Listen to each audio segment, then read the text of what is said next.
What if I told you the United States just unveiled a flying machine that can carry the same firepower as an Apache gunship, but fly almost twice as fast and 3 times farther, and it doesn't even need a pilot sitting inside it? That's not science fiction, that's real, and it's happening right now. This new machine is called Thunder, and it comes from a company named Anduril, and by the end of this video, you'll understand why many defense analysts believe it could change attack aviation for decades. So stay with me, because this story gets more interesting the deeper we go. And before we continue, if you enjoy videos that break down the future of military technology in a simple and honest way, hit that subscribe button right now, because on this channel, Aviation History Hub, we bring you these stories every single week, and you do not want to miss what is coming next. Now let's talk about what Thunder actually is. Anduril is a company that has grown very quickly since it started back in 2017. They already develop autonomous aircraft, counter-drone systems, and advanced weapons for US and allied defense programs. But Thunder is something new for them. It is a large tiltrotor aircraft, which means it can take off and land straight up like a helicopter,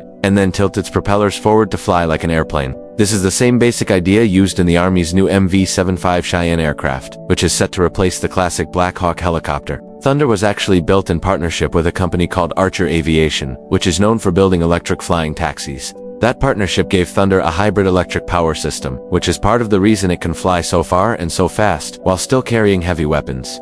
Here is where it gets exciting. Anduril says Thunder is designed to carry roughly the same weapons load as an AH-64 Apache helicopter gunship, one of the most respected attack helicopters ever built, but Thunder is aiming to deliver that same firepower at significantly higher speed and much longer range because of its tiltrotor design. Just think about that for a second. The Apache has been flying combat missions since 1986, and it has logged more than 5 million flight hours, so we are not talking about replacing a week-old machine.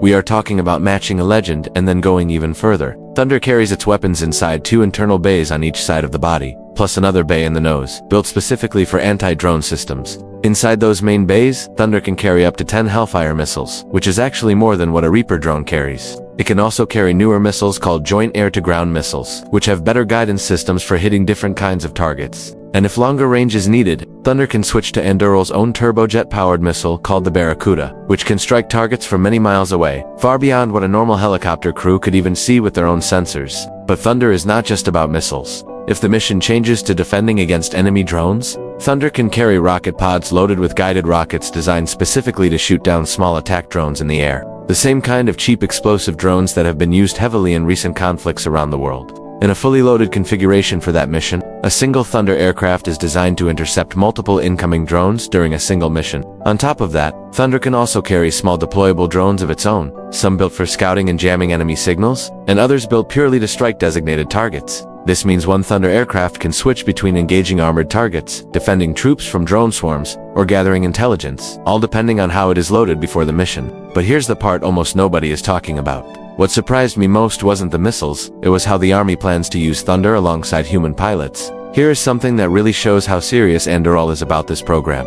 The whole idea is not to replace the Apache completely, at least not right away. The plan is for Thunder to fly alongside the Apache as a kind of robotic wingman. Anduril has proposed pairing each Apache with up to 3, or in some plans, even 6, Thunder drones, all controlled through very advanced onboard software called Lattice, which allows these drones to fly with a high level of independence while still taking commands from a human pilot flying nearby.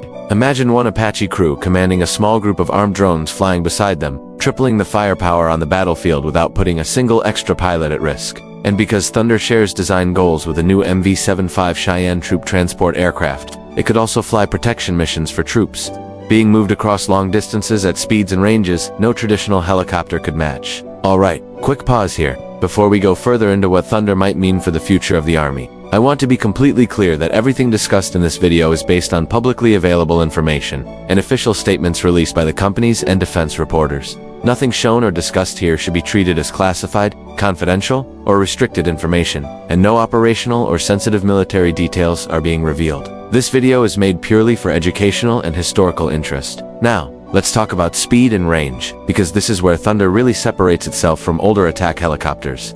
The Apache has a combat range of around 300 miles.